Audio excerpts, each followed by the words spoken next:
پاکستان کے دنیا بھر کے ہر اہل حدیث نے حضرت الامیر پروفیسر ساجد میر کے ان کی وفات کی اطلاع کو ایسے ہی سنا ہے جیسے اس کا کوئی قریبی عزیز اس سے بچھڑ گیا ہے۔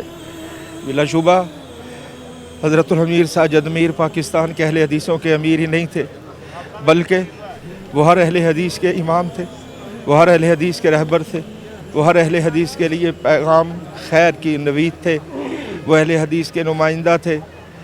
دنیا بھر میں ان کی وفات کا غم منایا جا رہا ہے۔ اس سے بڑھ کے اور کیا ہو سکتا ہے کہ آج امام حرم بھی ان کی وفات کے نسبت سے اپنے تعزیتی بیان بھجوا رہے ہیں۔ مرکزی جمعیت اہل حدیث برطانیہ کل پورے برطانیہ میں حضرت الامیر کی غائبانہ نماز جنازہ کا اہتمام کر رہی ہے۔ یہ عزتیں ہیں جو پروردگار نے ہمارے امیر کو، ہمارے بابا کو عطا فرمائی۔ آج اب رب نے اپنے پاس انہیں بلا لیا۔